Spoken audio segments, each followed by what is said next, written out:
Tel Hatzor. Saturday. 3:10.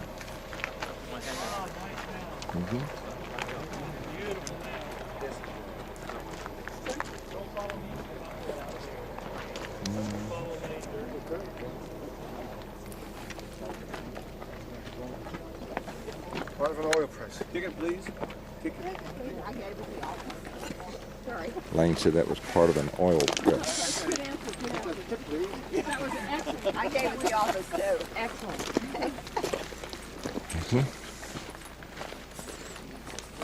Get under the street here.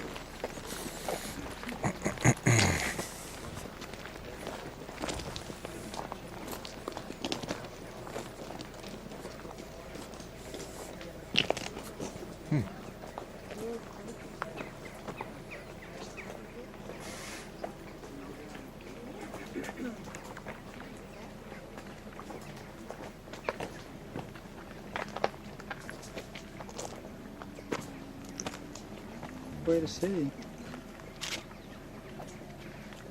Take that side.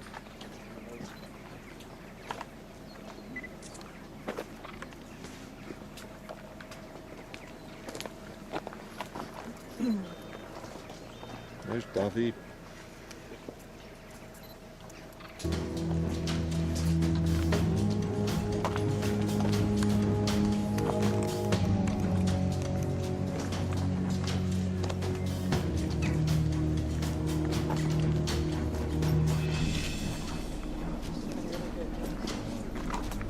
Ooh.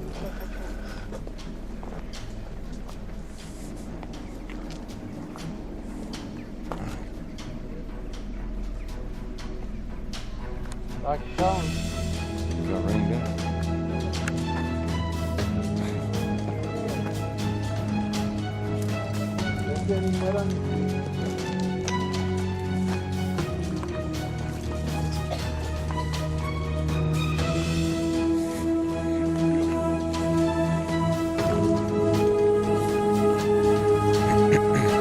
Just a short visit here in Hatzor.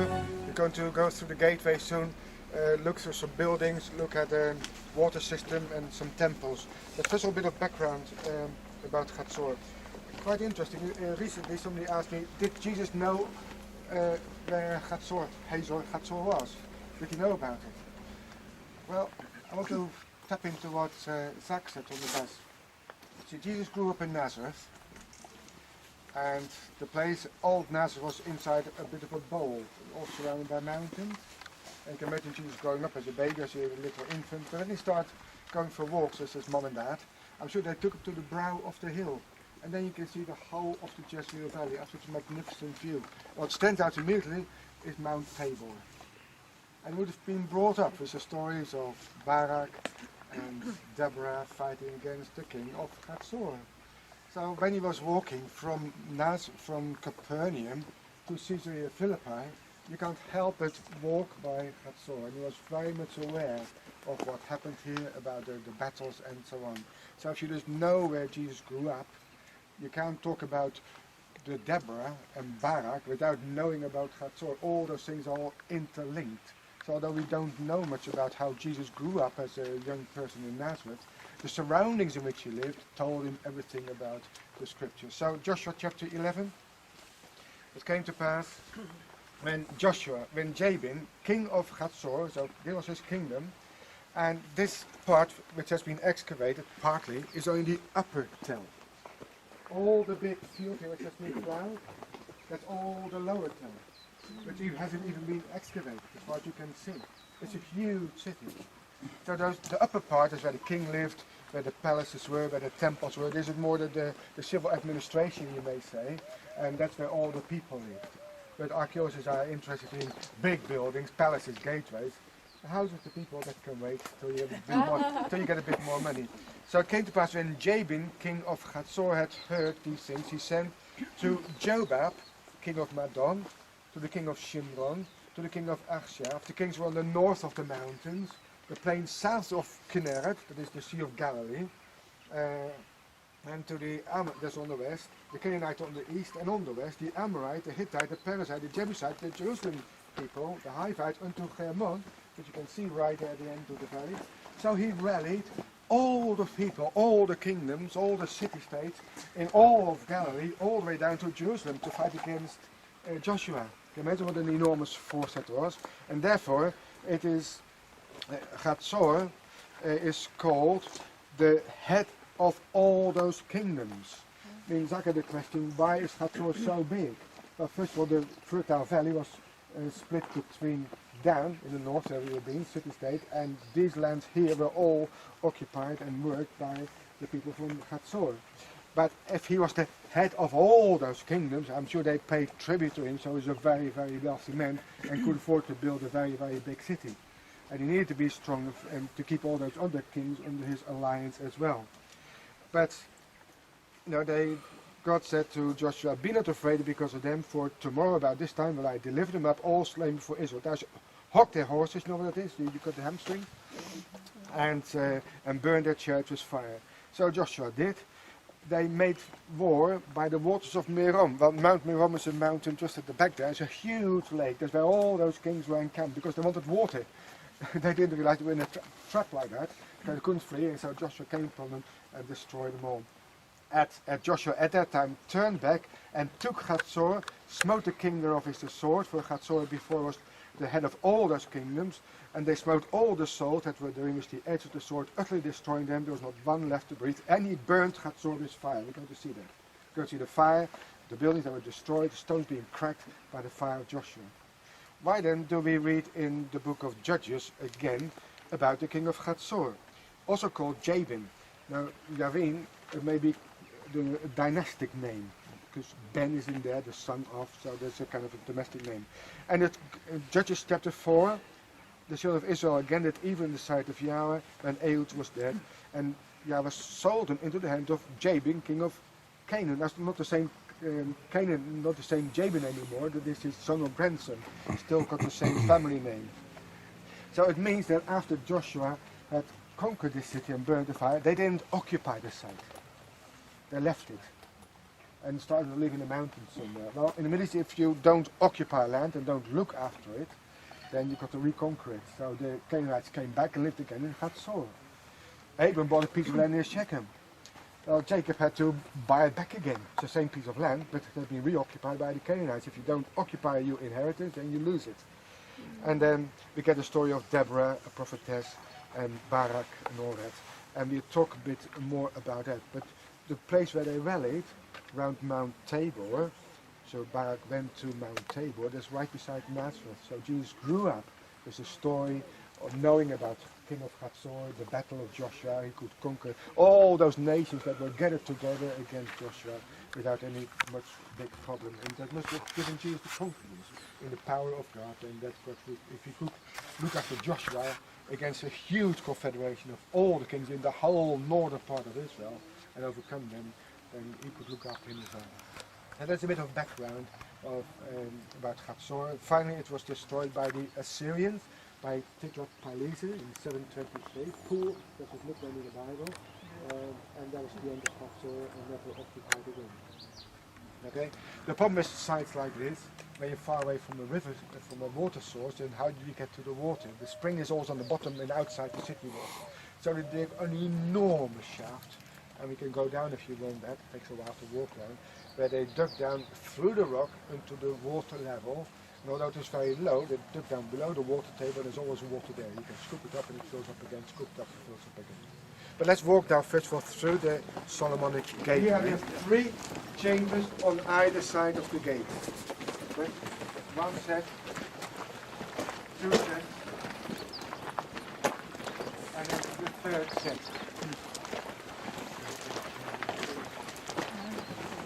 There's one down at the So, let's say to everybody then.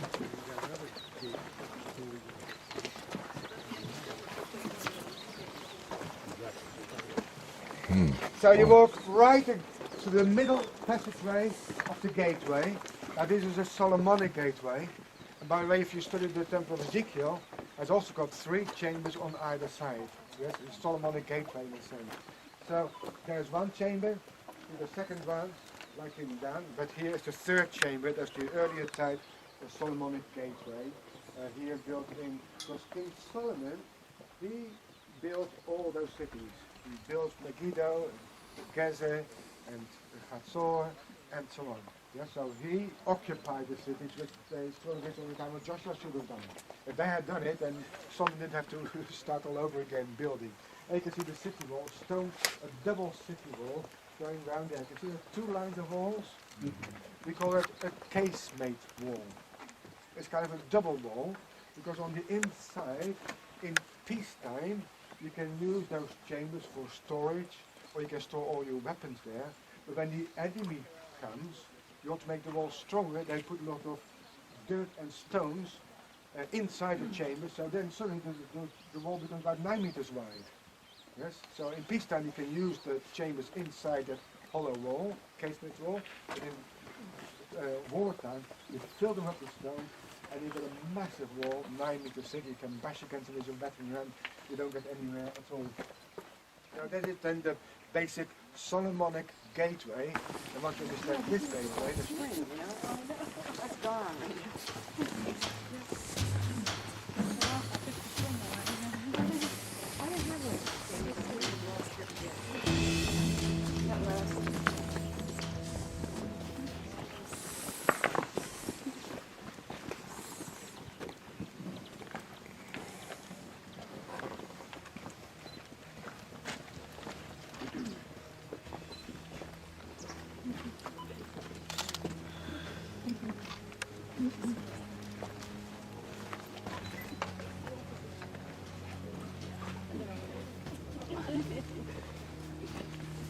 Mount Hermon is all in the clouds.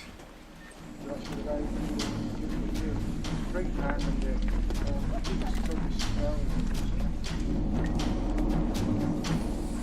I want to know how the king of Hatzor got those I-beams up there. Palace of Hatzor.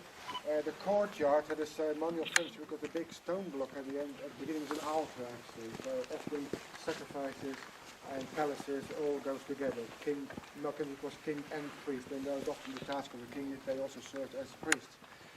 This building then, this is the entry courtyard. The roof has been kind of reconstructed to follow the original roof pattern. Here it was supported by massive trees standing on a base of basalt. The black stone is all volcanic rock, it's basalt, makes a very good foundation. The wall on top may have been continued with mud brick, but you can see how solid this is. But look at the base itself. It's been, all the stones been cracked by the fire of Joshua. And if you walk inside the building, you see it has a timber frame around it.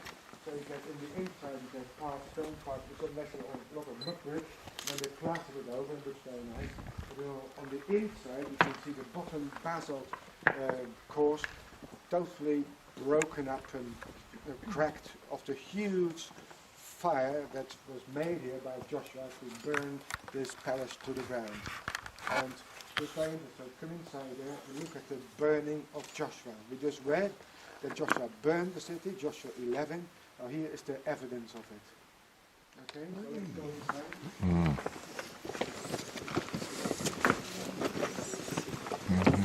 You want me to help you up there? Oh no, I'm gonna. You know, I can get it if it's Okay. if it's Yeah, shallow. probably It's right easier. here. It's Yeah. shallow. There you go. Yeah, thanks.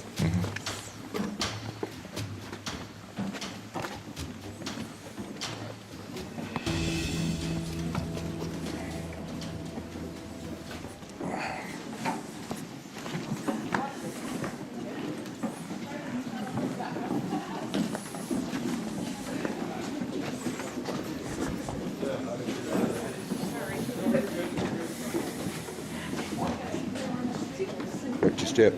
Well, that's something how to Yeah. cover it all up and preserve it. Yeah. you know. Then No uncover wonder it. he's never home. He's over I there. know. It's just too exciting. That's some good sunshine on there, isn't it? Now just look around the bottom stone course here. These basalt slabs, as you can see quite clearly, are just broken up, fractured by the terrific heat of the burning by Joshua. You need a temperature of about 100 degrees centigrade to be able to crack these stones. And so this whole building that was built up, the bottom is all basalt stones, and the mud brick itself, which that can stand the fire. But look at the stones in the corner there. You pick them up by your hands, they're just breaking pieces. So they're being exposed to such an intense heat that destroy the whole of the building. Yeah? So Joshua destroyed Hatzor with the evidence right in front of the eyes.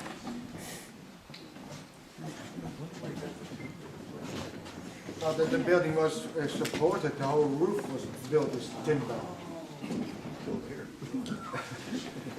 Think of where you get the fire from. Now, you get a lot of brushwood around there, but there were, as you saw on the outside, a timber frame to hold the plaster in place. The roof was basically built of timber, probably with bundles of reed and plaster on top of it.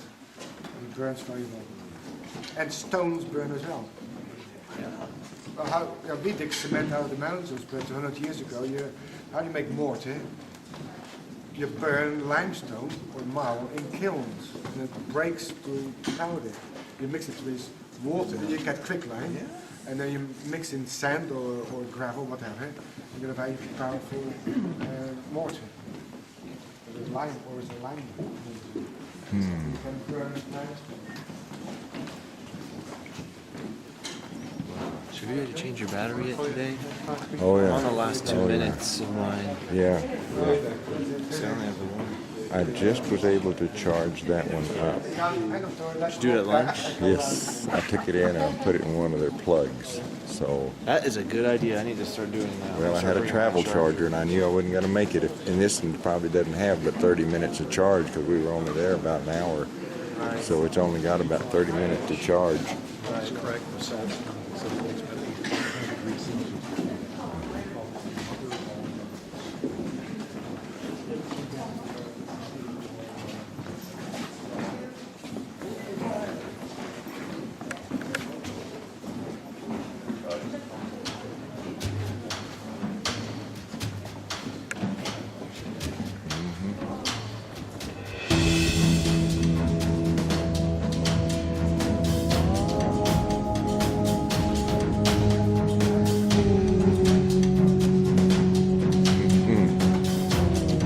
Let me know when that one goes out and you can use this one.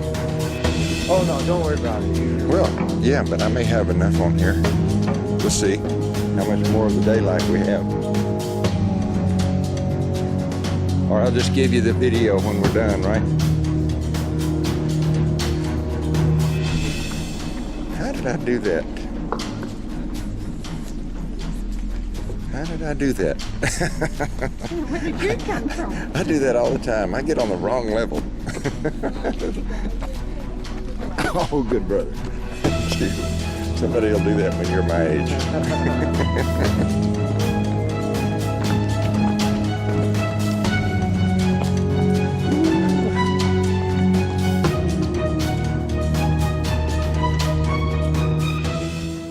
Boy, this place is immense, isn't it?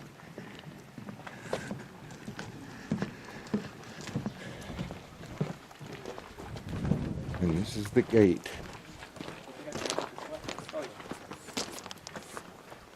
You're gonna make sure people don't get down in there.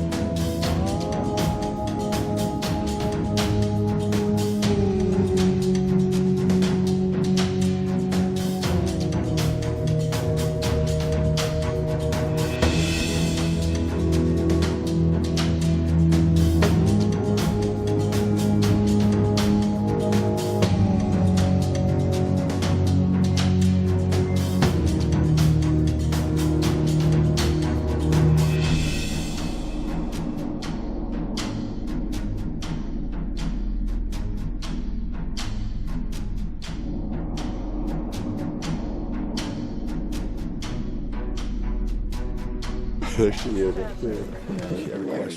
Yeah. What is this? UFO landing? It's split in two when it was once whole. Part of an oil press. I think there are one or two, we're going to see them, one or two. I don't want to talk about it now.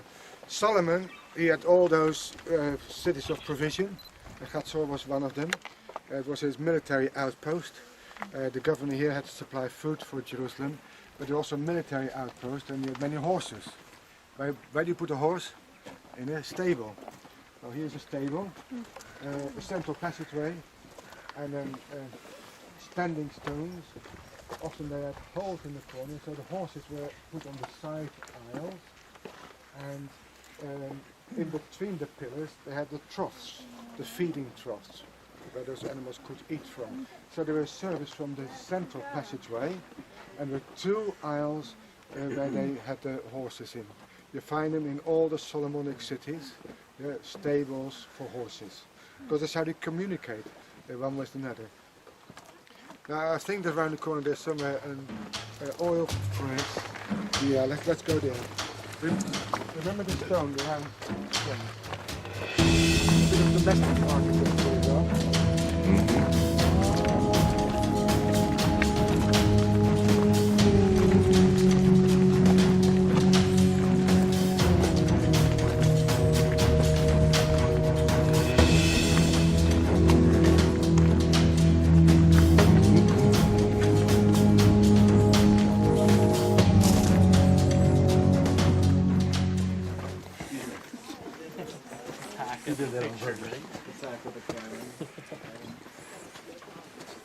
So if you can quickly come, you've got very little time left. You've got to leave here. We start walking back to the bus at 3:45.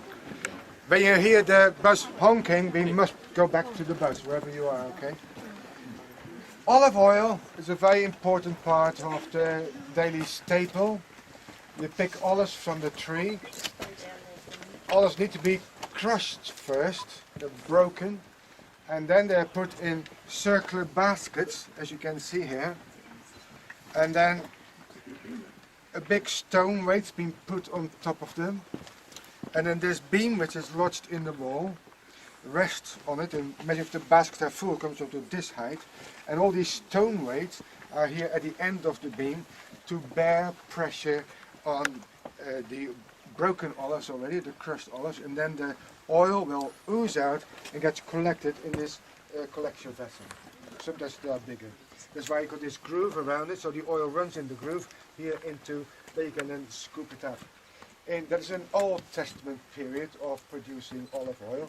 In the New Testament they also had a round stone like that, also a round basket, but they had two massive either stone or wooden pillars next to it. There's a crossbar and then a vertical screw coming down, and they screwed up the stone, a wooden block down on this stone block, and pressing it down, it will then produce the olive oil.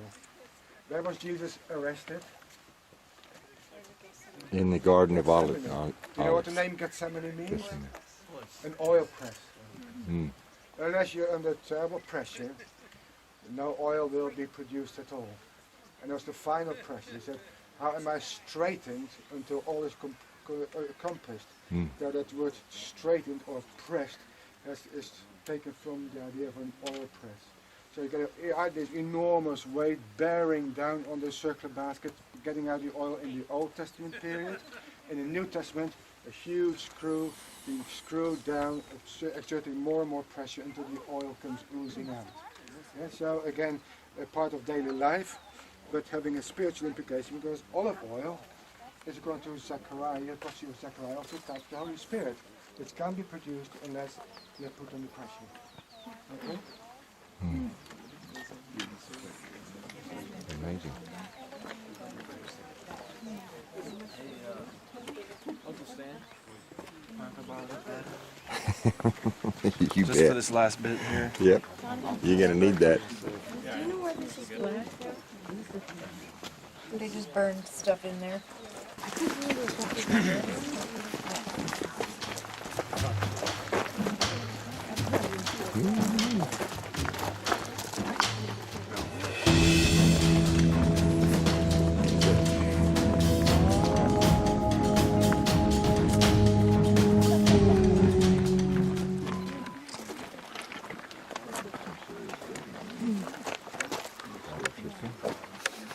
Now the Bible speaks about living water. Yep. We just open a tap and we got water, haven't we? Yeah. But to get water in the past was an enormous effort. See, we're building, it's easy to build up a site like this. There's big walls, you're high above the ground, but the water always goes down. And to get to the water from inside the city, you have to dig a hole in the ground through the rock. As you can see it down below, there's a staircase going down around that huge square hole until you reach the level where the natural water is. So imagine what the work had to be done here. There's not much time. Some young people are very quick, they could run down and back up again, but we must be back in 10 minutes. If you can do it in 10 minutes, you can do it. Otherwise, just have a look here and be impressed what the work people went to secure their water supply. There's an enormous hole dug right through the rock, a staircase going around and around and around until you come to a cave where you find the living waters. And then, after you've dug it, you could go down every day to get your water. Usually the task of women, so they always used to walk very straight. You can't bear a pitcher of water when you bend down because you collapse. So women always walk straight because they had a big water jar on their head.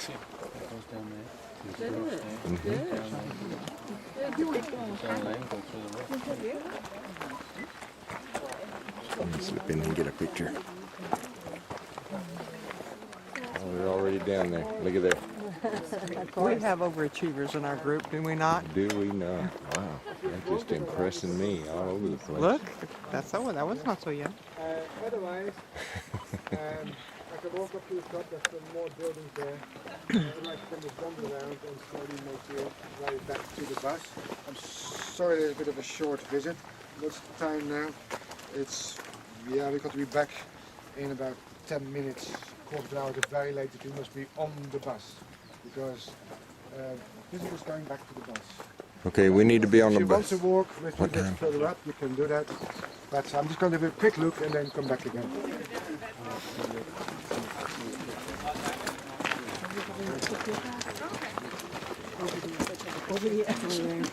Okay. You get a kind of a nice view here, but that's about all we can do for today. But what I would like to point out is this massive fortification.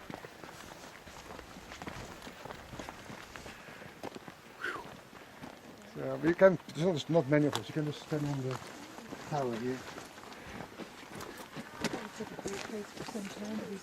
Mm-hmm.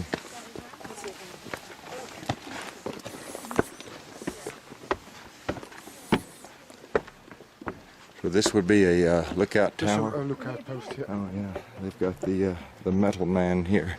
Metal man. Yeah.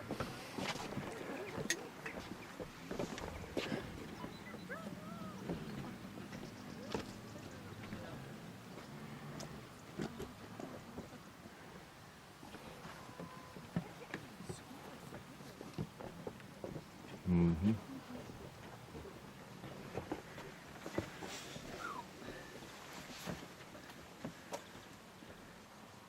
So you do get a fantastic view of Hatzor from this place. So this is a watchtower. Although the road, this the ancient road, also skirts around the southern and the eastern side of the town, and it goes that way.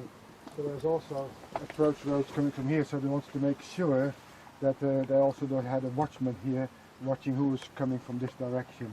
Now, as I said before, this is only the Acropolis, the upper city of Hatzor. But you can see here on this side, although there's a natural moat here, all this ploughed field was the lower city of Hatzor. And here they built a kind of an extra dam or a glacis to give some added protection to whatever came from the west. So this is only the governmental center and the religious center of Hatzor. Most of the people live all down below there on a big flat area, which has a mud brick wall going all around it, and it's closed up here somehow. Because of clouds you can't see Mount Hermon, but it's right there, the highest point. Yeah. The Golden Heights is the volcanic cones, and you can see the ground sloping down to the Sea of Galilee, which is just beyond the ridge there. Hmm. Well, that is in brief what I can tell you about Hatzor. That it's good to have been here. You read your Bible again, you remember this place, and perhaps why Hatzor was the head of all those nations, because they controlled the trade route here, east-west, north-south road, but apparently all the other kings allied themselves to Jabin, so it must have been quite a Do you suspect there's biggie. ruins underneath this tell, or do you believe it? Well, no, this is not the tell, this No. is the rampart. It's the Okay. mud brick rampart. But this plowed field, you dig it up and you find houses and all sorts of things. Oh, okay. Impressive. In time of war, the people would come inside the fortification. Yeah, and often when you're reading about it, it talks about one city and her daughters. They were little satellite villages. People lived on their farms and they didn't come much into the city at all. In a time of danger, they would all come inside the city. But shall we start walking back to the bus now, so we can make it in time?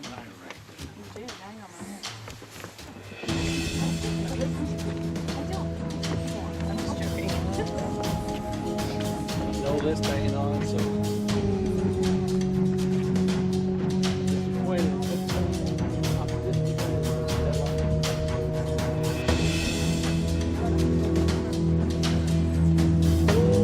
But Carl, I'm going to put this to you.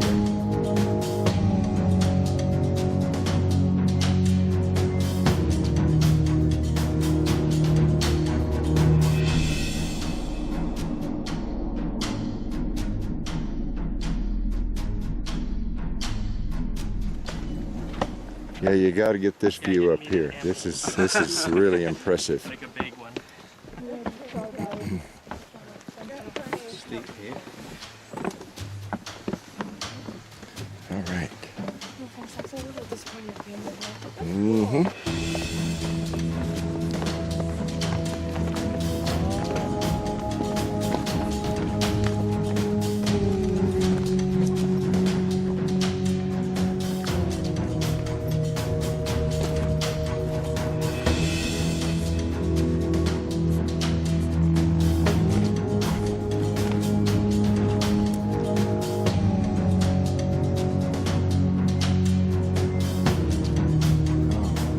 Just leaves you speechless. Just leaves you speechless.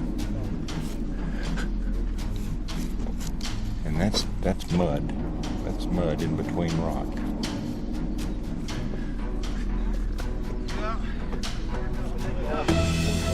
Matt, you may be presiding tonight over a memorial. Is that memorial?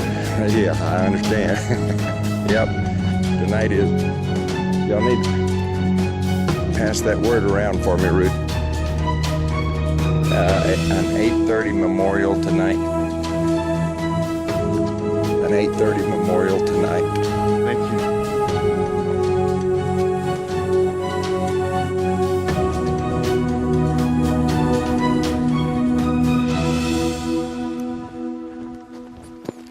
Paul, memorial meeting tonight at 8:30. It'll be in a room behind the. To film me to ask. Oh yeah, well I don't mean to.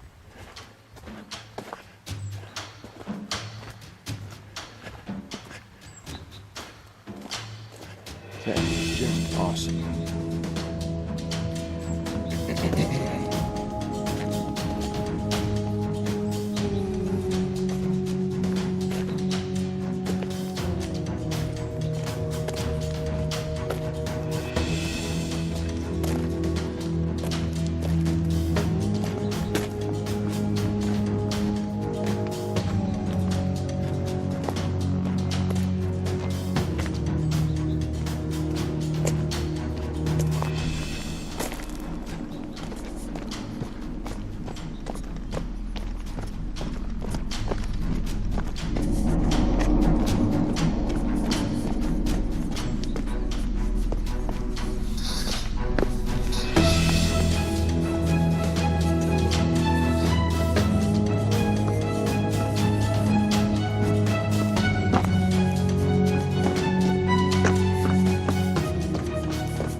goes all the way down. You can even go on further down into the bowels down there. That's amazing, isn't it?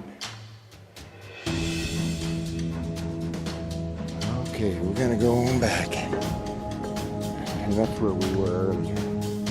Looking down good. Okay.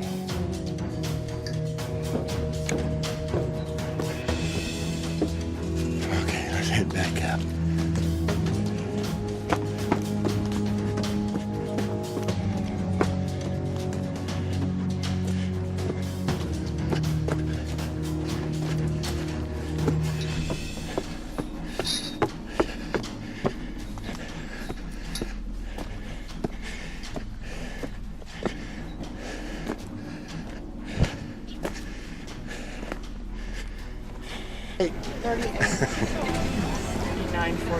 I'm starting back here with these because people in the poor back didn't get anything on Thank you, dear. Hatzor. We appreciate So that. these get to be given to the people in the back. Ooh, cool. Did you already get one of these? The redheaded I orphan sincerely stepchildren. apologize. The woman in the front was like, "That's all I have." Did you guys get one of these? I don't know. Did I'm we gonna get give you one? one per family. Thank you. That's fine. If you decide you don't want to keep the towel, Hatzor ones, let me know. Just get one. It's got maps and everything. Hold on.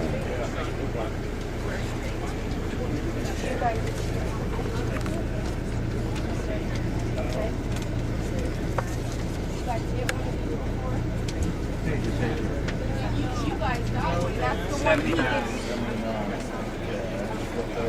Did you get Tell Man on the? Nope. No, that was it. Okay.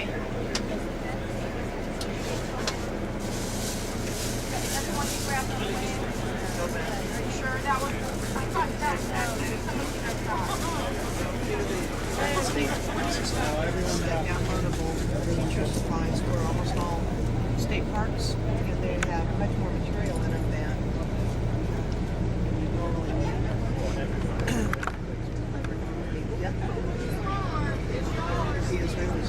Willow Valley, and about a 15-minute drive, and then up and we'll send the slopes of the Golden Heights to one of the forward positions of the Syrian army up until 1967.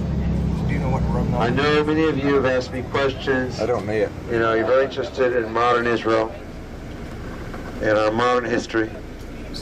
So going back to 1948, when Israel, okay, so November 29th, as you know, 1947, the United Nations, in the wake of the Holocaust, decides to take what's left to take Western Palestine and divide it into two countries, one being Israel, one being Palestine.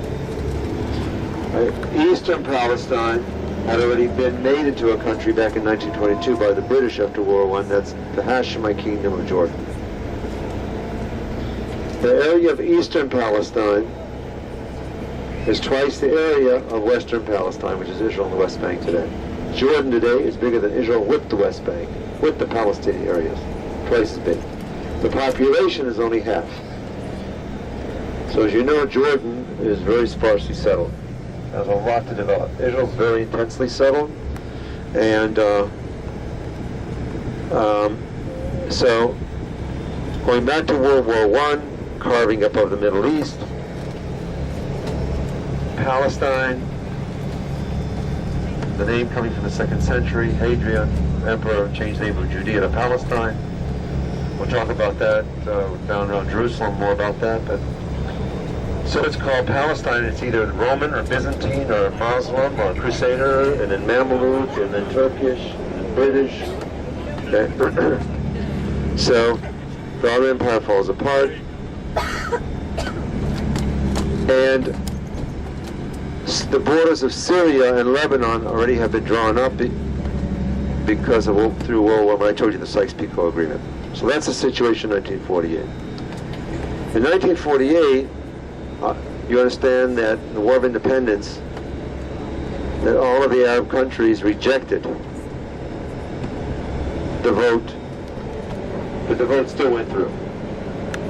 They rejected it because they were not prepared to accept a Jewish presence and a Jewish state in the Middle East. It had nothing to do with the West Bank. So they say it's West Bank, give up this, give up that, but from the beginning it really had nothing to do with the West Bank. It had to do with Jews being sovereign, having a Jewish homeland. Jewish people laying claim to a biblical homeland here. And you still know that's the issue.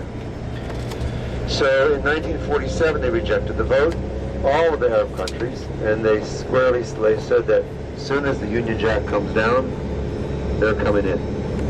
However, in that 6-month interim period between November 1947 and May 1948, when the British pulled out and we declared our independence, not the surrounding Arab armies, the local population, the local Arab population began uprisings against the Jews all over the country.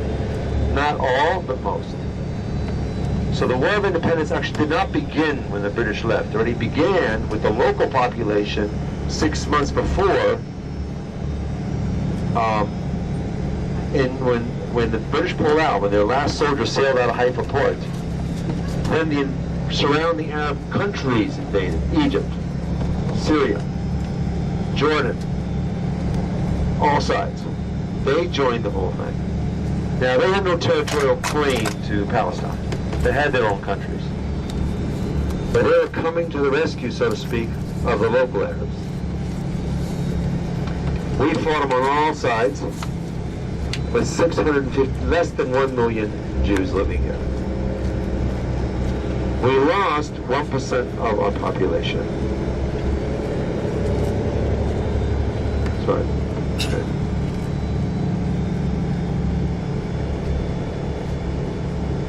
In any case,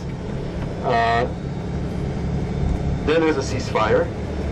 Jordan had captured the West Bank, what was supposed to become a Palestinian state. Syria remained where it always was. Egypt captured the Gaza Strip of land, coastal area, self-authority. But no peace, just a ceasefire. Do you understand? There was no peace, just a ceasefire agreement. And so from 1940 to 1967, the Golan Heights in front of us was fortified by the Syrians. And we're going to stop at one of the bunkers that they built. And from those bunkers, they would shoot down here on the Israeli farming settlements in the valley. So Syria, you'd say, what they got to do with the whole thing. Once again, it's a question of accepting a Jewish presence here in the Middle East. It's the same problem. I went to a tourism fair in Paris. They're handing out maps of Syria. The map included Lebanon. No, Lebanon didn't exist. And it included Israel. All that's Syria. So what we're going to see was built between the 1948 and 1967 period. The 6-Day War in 1967, Nasser and of Egypt, president of Egypt, and Assad, president of Syria, combined, made agreement together. And they joined their countries together. It's called the United Arab Republic, the UAR. So they're on the north, they're on the south, and they organized, started stirring up the pot a little bit. What did they do? Nasser blockaded Israeli shipping through the Red Sea to our southern port of Eilat. Therefore, we got our oil through the Red Sea from the Shah of Iran. Pulled out the United Nations peacekeeping force on the border between Egypt and Israel. Just said leave, they left. Syria up here on the northern border was shooting at the farmers down here on their tractors and began to divert the headwaters of the Jordan, where we were. Banyas, remember, is on the Syrian side. So they start building a canal, also from the Hatzbani, to divert the waters. So basically the Jordan would only have the dam, and they claimed the dam. They tried to get a hold of the dam spring as well. We were actually there. You saw the trenches today. Okay? So, our Jordan River, they're trying to get rid of it. Which, if there's no Jordan Sea of Galilee, it'd be one big gaping hole. You can imagine. They're diverting our only source of water on the north here. And in the south, where shipping is closed from the Indian Ocean, Africa, from Asia, our oil, we're in a stranglehold. So what we did was, and you know Jerusalem was a divided city. Jerusalem was held by the Jordanian army, the old city and so forth. So we preempted. What's that mean? When our intelligence said that they're going to actually out and out attack Israel before they could get their airplanes off the ground, the Egyptian Air Force, just before they got them off the ground, we bombed them on the ground. That's the first big thing we did. But you have to understand the difference of just a question of hours.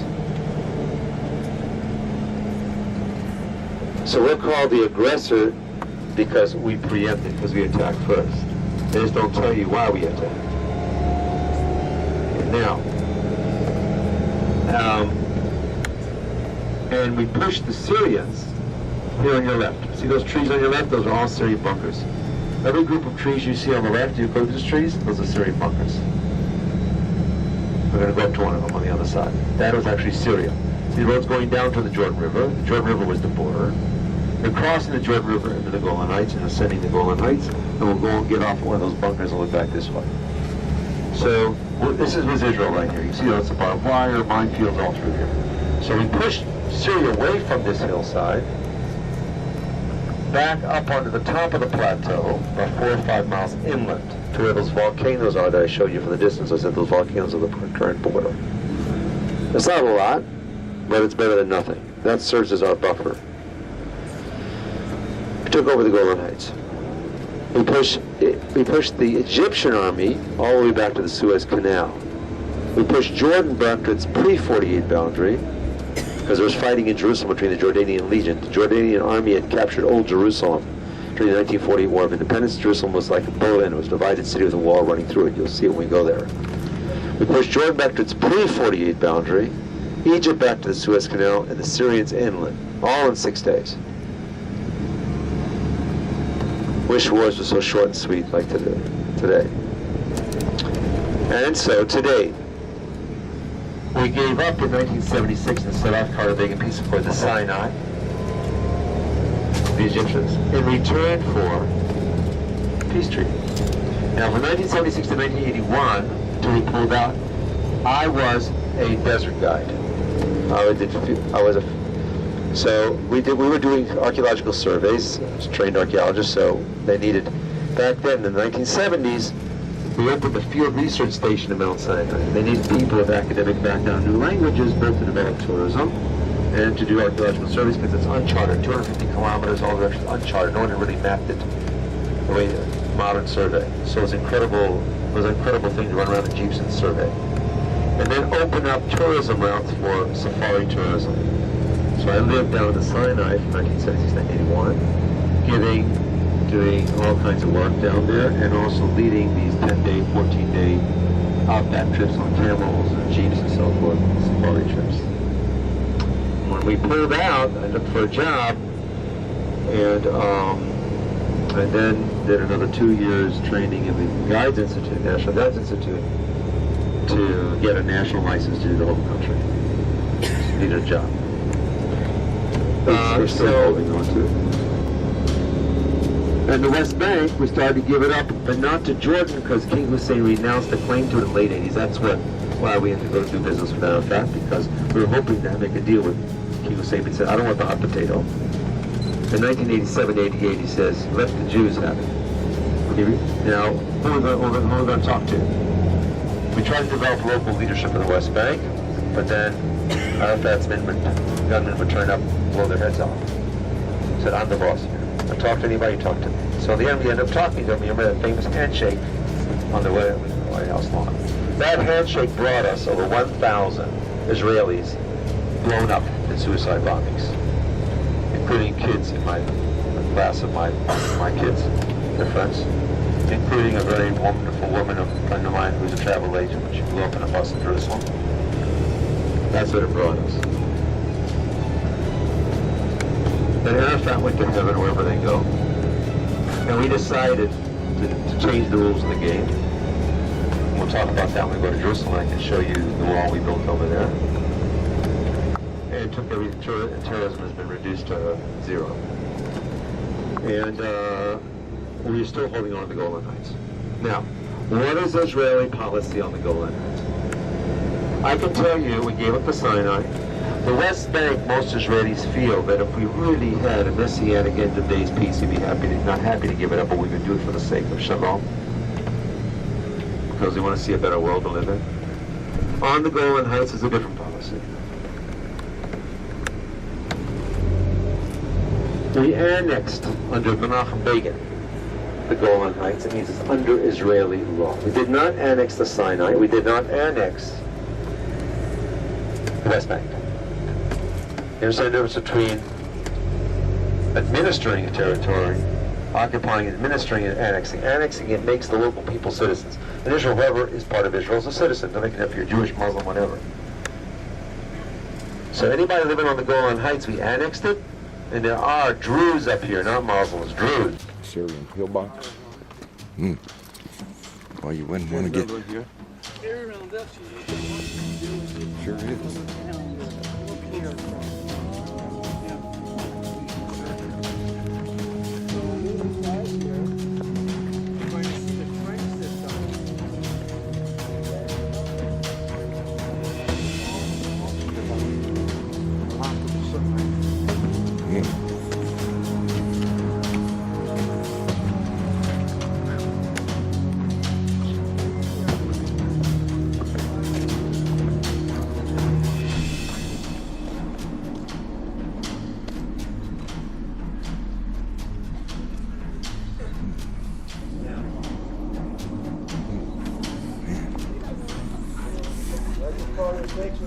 No tanks.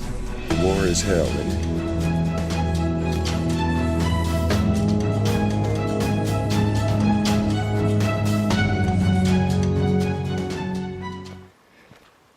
Tanks, but no tanks. Yeah.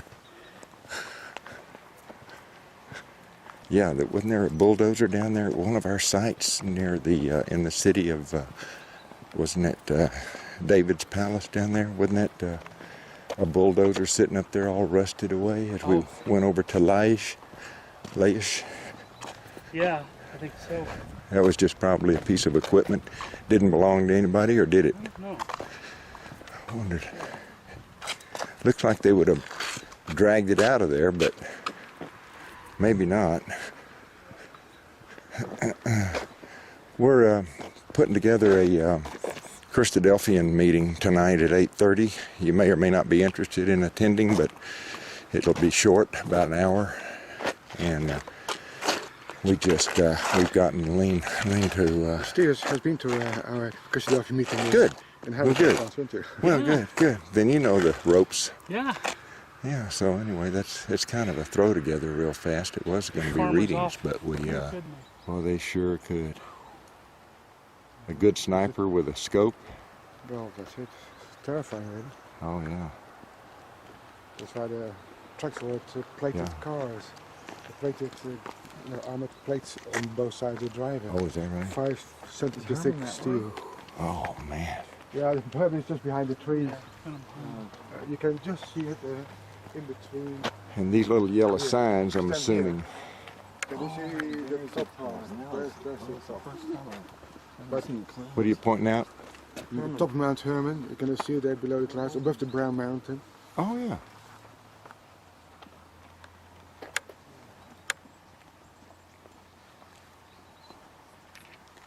Mm-hmm.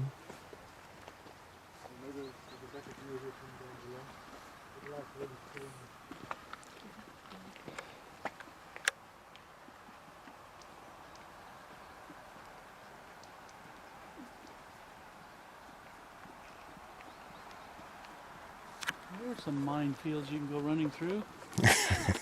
Yeah. Yeah. Do it. Now that's what you call playing a real game of chicken. Yeah. Should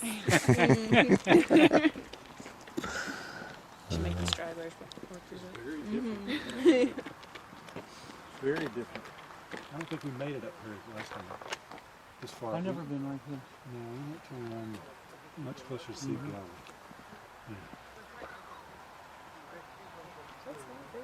Okay.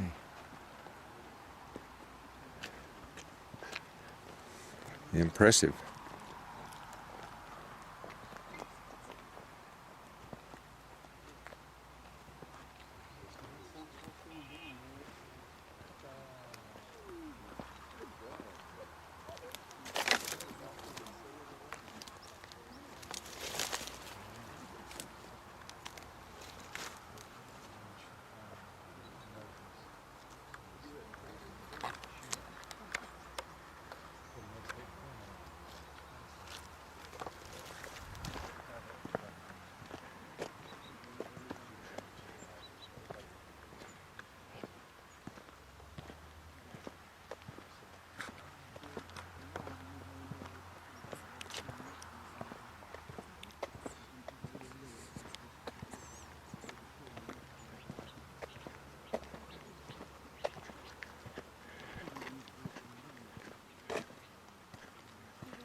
Looking good.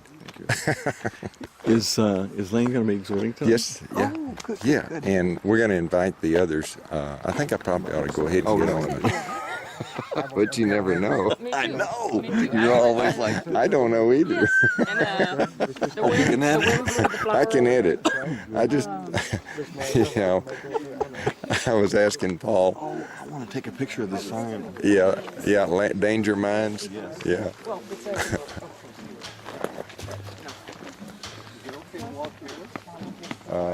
Yeah, I guess don't get down there. Race. Let's do it. See who can make it across without Yeah. exploding. From here to the oak tree and back.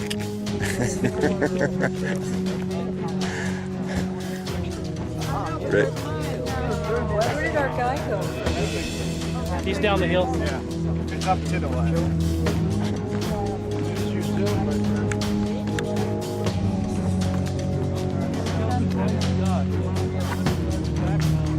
Back alive.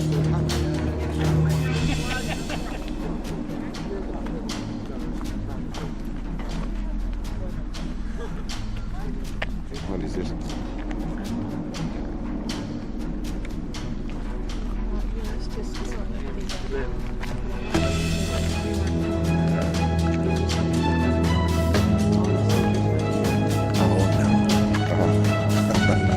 They're not really rolling their eyes. I saw Ruth smile. I said, it's Bill about him and going. I said, I saw Ruth smile. Yeah, and of course, Becky walks off. You gotta be I know tolerant you of have to be people who tolerant are of that. ignorant. Yeah, Sure. but some Christadelphians are not. They don't understand. They're afraid of their own shadow. Well, it's,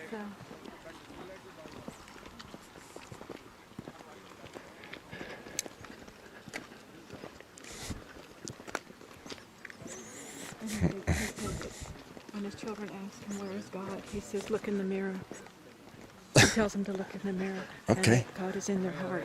Oh, that sounds pretty. That's a pretty thing. I like that.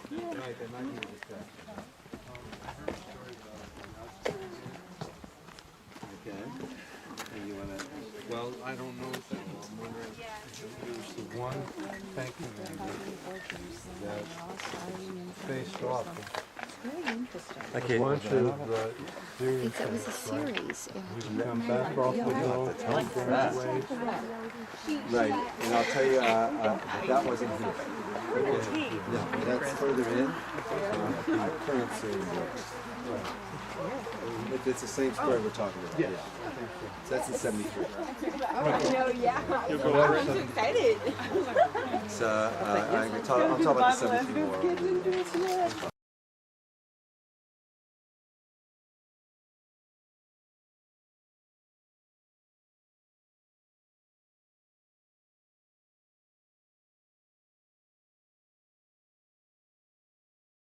The Pula Valley below you.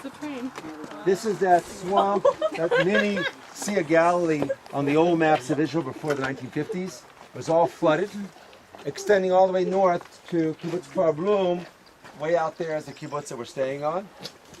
You'll notice that there's sort of like a canal right up there. It's like a culvert at some point. That is the Jordan River. It was dug to take the waters of the swamp that were fed by the Jordan River and to direct them into this Jordan River Valley right below. Okay, so here is where, we're at the very southern end of the Hula Swamp, of the valley, you can see.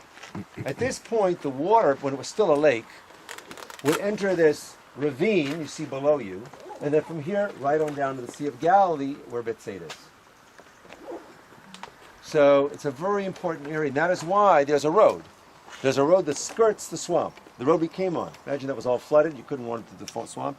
You see that it becomes hilly. So naturally the road's going to follow the topography. So right between the hills and the Hula Valley is the road that we crossed to come down to the Jordan. Then we crossed the Jordan and up this road right here to where we are now. Obviously this is a very important road. This road here in Hatzor, Hatzor is right out there.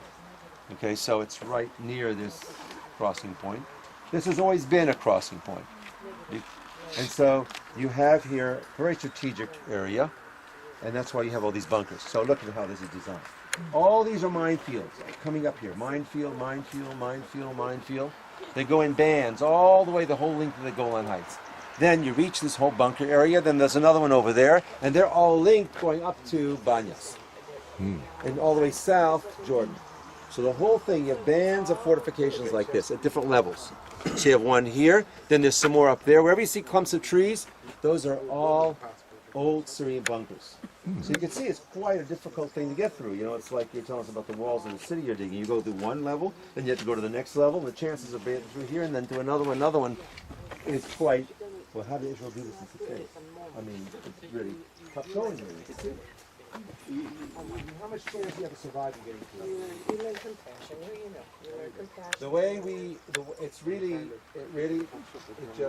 slogging. And the first guys are the ones who really take the brunt of it. And the way they do it is the Golani Brigade, it's still a very well-known infantry brigade. What you practice doing, you run up these hills, you throw your body on the barbed wire, you have a guy with engineers go in front of you, they clear the field. You run, you throw yourself on the barbed wire. The guys behind you run over your back, jump over, and they keep going like that. You can drop himself on the barbed wire, and you keep running like that. That's what you're trained to do. It's like World War I. I mean, it's just like, it's just barbarism, really. Of course, that kind of thing today, a lot of it's changed because today we have other kinds of technologies. But before we did that, we had airplanes come in from the Israeli Air Force and, of course, soften it all up. But the problem is that in stuff like this, it doesn't do a whole lot of good. So in the end, we had to break through. And there's only two ways to get up to the Golan Heights in this area. Right here, at the southern part of the Kula Valley, and at the northern end where we were, through the road that we were on, the Banyas Road. That's it. Only two ways up. Right? We've since then built another road, but two ancient roads. So it's this one and the other one. And the other one there was heavy fighting, and this one was heavy fighting. And this is at this point where most of the soldiers lost their lives in this section of it. Once they broke through, then it was the Syrians already were beginning to retreat, and we brought in tanks, etc. But the initial part was getting up this road here, and the road over there I showed you, Tel Azazia, Tel Fachar, up there at Banyas. That's a 6-day war. You can imagine from here what Israelis felt like living in these conditions for 19 years. The farmers down here, never knew when someone's going to pick you off with a sniper fire while you're sitting on your tractor. That's one of those things that precipitated the 6-day war, that caused the 6-day war. If we give up the Golan Heights, what it means is where we are will be Syria. On the other side is Lebanon, and this is the northern Galilee. So it's low ground, and we're sort of dominated from hills on both sides. So you want to make sure that the person you're making peace with really is not just making a tactical peace, but really means a peace for all time, and that we're not too convinced about, so, unfortunately. So now, should we or should we not give up the Golan Heights? Well, let me tell you what Yitzhak Rabin, who was the commander-in-chief of the Israeli army at the time, he said. He came out with a saying: the depth of withdrawal as the depth of peace. Okay, that was the official policy statement. The depth of withdrawal as the depth of peace. He's a Labor Party. Menachem Begin annexed this before and said, no withdrawal, never withdrawal, and annexed it to show that this is under Israeli control, Israeli citizenship. It's all part of Israel. So within Israel, we have the Conservative Party, which says no withdrawal, and the Labor Party that says the depth of withdrawal and the depth of peace. More peace, better peace, more solid peace, more withdrawal. So it's kind of in limbo. And Assad, the father, not the son now is having a problem, said, first you promised me the Golan Heights, then we'll sit down and talk about non-belligerency. Okay? They're not talking about shalom, our kind of biblical peace. They're talking about non-belligerency. Well, we haven't had any belligerency here since 1973, which is like, that's like eternity in the Middle East. So we say, best, what do they say, the best defense is a good offense or something. Right, so we'd rather keep this ground up here until the time that we can make sure that you know, that it's a real thing. But if we had given up the Golan Heights, as Rabin was considering doing, imagine now with all the turmoil in Syria, that the guy coming to power in place of Assad says, well, that guy was a traitor anyway, in terms of a piece of paper. Like they're saying down in Egypt now about Sadat, they assassinated him. Now they're saying, well, we don't know about that peace with Israel anymore, though we've given up all the land. So holding on to it has been our best card till now. But there's always the question, truth of the matter is, we all prefer to have peace rather than war. You know, how long can you live? Another generation, another generation, another generation, you know, it's tiring after a while. You know, so we really feel that, you know, anything that could be done to create a situation. Now, I'll tell you what my solution is to it. I took Benjamin Netanyahu on a tour with Sarah, his wife, and a very high person from the United States. On a private tour, I took them. We went up to the Golan Heights here, and I had Sarah sit next to me, his wife, and Benjamin Netanyahu in the back seat of the car with this person.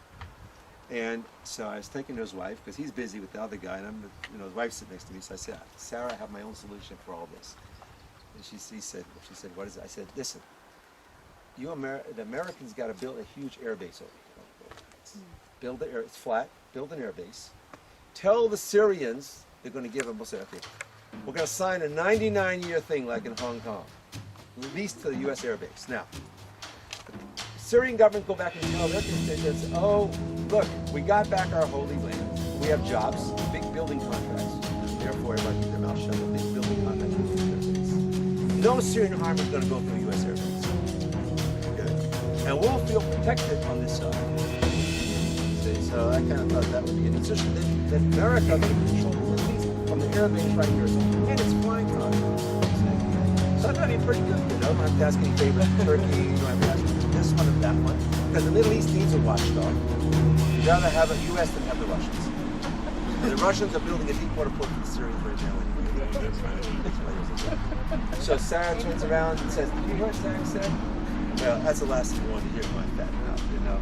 So basically he gave me the elbow and just said, you fine, you can drive me, I'll take care of the guy. So that was the end of that. I say elect Zach for Prime Minister next year of Israel. But he did sign my guest book. On my website, you can see what he wrote. He said he had a good time. No, he had a good time. He was a good kid. By the way, he was in the Matkal. That's that is a general staff army unit. That's the ones that went into Syria and took out that that nuclear reactor, which they say, oh, no one's got it. Well, if they say that it was us, then it means they have a nuclear reactor. Everyone keeps hush-hush about that, you know. But that was the unit. Benjamin Netanyahu was in that unit. And his brother was the commander of the unit. You know, he was killed in Entebbe. You know, his older brother. I didn't know. So when you hear Benjamin Netanyahu talk, you have to understand, he's the prime minister, but he's been in the highest, most difficult elite unit in the Israeli army. It's called the General Staff Unit. They do operations beyond Israel, like they say. So he's been there, and he's been a commander and an officer. So he understands the heart of a soldier on the ground and the realities of it all. And he lost his brother, you know. So he's not a book, you know. It's not by the book. He's actually, you know, been through the ropes. In any case, I think they say a picture's worth 1,000 words.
36. They said I'm turning 20. I like Well, go! 32. 33. 35, 36. 37 or 38. 38. 39. 40. 41. See, wasn't that fun? Who's the one that goes 40? I'm glad that you enjoyed doing it. Oh, see, I loved it. I feel so much better. Get her up here. I'll sit So about the trees, so you see these you see these eucalyptus, these gum trees here? And up the hill are a bunch more, and then along the way there's a bunch more. Every time you see a clump of those trees, that marks a Syrian bunker. And if y'all want to read a good little spy story of one night, you read a... No, so... Yeah, we did. Okay, so one little spy story. Get a book with a red cover and a little black and white picture on it of a man hanging on the gallows. It's called Eli Cohen, Our Man in Damascus. Eli Cohen, Our Man in Damascus, a true life spy story about this Egyptian Jewish spy. So that's what you're asking about the trees. So it short runs like this. Now, you know that Israeli Secret Services has a good name. It's called the Mossad. You heard of the Mossad? Yes. Okay, good Secret Service. Why is it such a good Secret Service organization? Because you have every kind of Jew in the world who looks every kind of way and speaks every kind of language. And listen, I don't care how good you train as a Brit, you just can't talk Hungarian like a Brit, like a Hungarian. It just doesn't cut it, right? But if you need a Hungarian spy, we'll give you a Hungarian. You need one to go into Russia, we'll give you a Russian one. You need a Chinese one, I'll give you a Chinese one. And already back during World War II, and since this was all controlled by Britain, this was prime recruiting ground for the British Secret Service. Because they knew that first David Ben-Gurion, who was the head of the Jewish community here, later on became the Prime Minister of Israel, told the British, listen, you need Secret Service agents to infiltrate behind the Nazi lines. We got the kids who'll do it. They're motivated. They come from those countries. They're loyal. They're smart because they're Jewish. No, it's joking. Okay, so, well, yeah, it's pretty good. Okay, so you don't hear a lot about them. When they began recruiting, the British started recruiting local Jewish kids born here back in the 1920s, 30s, and 40s. So on the one hand, we're helping them. On the other hand, they weren't letting our brethren in. But the policy of the local Jewish community was called Havlaga, which means that as long as the British are fighting the Germans, we will not take up arms against them. That was the official policy of the Jewish community. So not only that, will help them, because we want to help get this, defeat Hitler. I'm going a little bit into that so you understand a little bit of the history of what happens here on the Golden Knights. So we already began back in the 1940s building the Mossad, or Secret Service, with the British. One of the famous early spies, Jewish spies at that time, was Hannah Senesh. Maybe there's a movie I saw called Hannah. We'll talk about her at Caesarea because she's from the kibbutz Tot Yam right next to Caesarea. I'm going to tell you about Hannah Senesh, but now I want to tell you about a different spy. Eli Cohen. So, I'm jumping down now a little bit from the 1940s. We have a Mossad. We already have a Secret Service running. We have all this experience have accumulated. We need someone to infiltrate the Syrian High Command before the Six-Day War. Well, once again, if you take some European Jew from Germany or from England, wherever it may be, you're not going to make him look and talk like an Arab. I don't care how much training he's got. What you got to do is find a Jew who looks and talks like an Arab, Muslim. Now, I got a driver friend of mine from Iraq. Iraq, that's the Babylonian Jewish community. They fled Iraq. Come over here, he's a tourist driver. They had lots of money and property in Iraq. They lost everything. When he rolls his worry beads and he starts talking Arabic and quoting the Koran, he's got to meet him out of his hand. He's Jewish, okay, but he knows the Koran. He knows, he's like an American Jew that grows up in America, goes to regular school, knows the whole traditions and customs, everything. So he just like, you know, just kind of just knows, it oozes out of him. He's like an Arab Jew, okay? So they get this guy called Eli Cohen from Egypt, because there was an Egyptian Jewish community. The Egyptian Jewish community goes back to the time of Jeremiah, you know, when they fled from the destruction of the temple. There were a bunch of them ran down to Egypt. So he comes to Israel to rebuild his life as a Jew in the national homeland. Well, the Mossad gets a hold of this guy and says, we need you. He's got a wife and kids already. So he agrees. He was very, his name is Eli Cohen. He was tall, thin, he looked like an Omar Sharif kind of look. Speaks Arabic beautifully. So they send him off to South America to develop an identity, a new identity, and then send him to Damascus as a wealthy Arab businessman. And he sets up shop there. And he's throwing parties left, right, and center. He comes, he's suave looking, very confident looking. He makes these big parties, invites all these higher ups in the Syrian government. They all come into his parties. And in the meantime, he's picking up all kinds of information to read when we get back to Israel. The story goes, and once again, this file is still classified, but the story goes that on one occasion, he suggested to all the top brass in the Syrian army, his friends, hey, our boys out there on the Golan Heights here, you could cook an egg, it gets so hot. You could cook on the stones there. In the summertime, it's boiling hot on those stones because it's all black basalt rock. It says, our poor Syrian soldiers are suffering out there in the summer heat in those pillboxes. No shade, no air conditioning, swatting the mosquitoes and the biting flies. They've got to provide for shade for them. I want to donate the money to plant some trees to provide shade for those guys. So they plant, wonderful, well, they put up a plaque. Okay, so they have them plant those trees on all those Syrian bunkers. Now, in essence, what happened was, in 1967, the Israeli Air Force there, when they came in, or knew how to hit, could pinpoint all the Syrian gun positions because of those trees, you see. Thanks to those Australian gum trees. If you deep dig enough, you're going to find an Aussie behind everything. You hear that, Carl? Okay.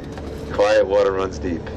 So, that's the story of Eli Cohen. Now, what happened to Eli Cohen? Eli Cohen was caught and hung in a public hanging in Damascus. The Syrians were not willing to trade him for nothing. I don't care how many you give them. That was like, their ego was so hard hit by that they, and to this day, we have not been able to get his body back. His wife, by the way, raised her family alone, still living. She has, her dream is, of course, that one day there'll be some kind of exchange, and they'll be able to bring him to be reinterred, to be buried in Israel, you say. But that's still very much of an open wound in the ego of Syria, and if you want to read more about that, you can read the book called Eli Cohen, Our Man in Damascus, published by Steinmatzky's. You can find it in every bookstore here, maybe even in the kibbutz bookstores. I'm sure you can get it in Divergence, you can get it at the hotel, you can get it in Jerusalem, you can get it at the airport. If you haven't read it, it's really, one night you can read it. It's really neat, true spy story about this Egyptian spy, Eli Cohen. And that's the story behind the trees. Now, looking back to the Golan Heights, you can see volcanoes. Those volcanoes are the current Syrian-Israeli border. On the other side of the volcanoes is called the Valley of Tears, Emek HaBacha. That's where the fighting took place in the Yom Kippur War, 1973. Because that's where the border was when we ended the 67 war. 6 years later, there's Yom Kippur War. Okay. The Yom Kippur War was a war I already was in. That's my generation, me and my brother. That war there, instead of losing, like in the 6-day war, 600 soldiers, 700 soldiers, in this war we lost several thousand soldiers. The reason is because we did not preempt. We were on the defense before.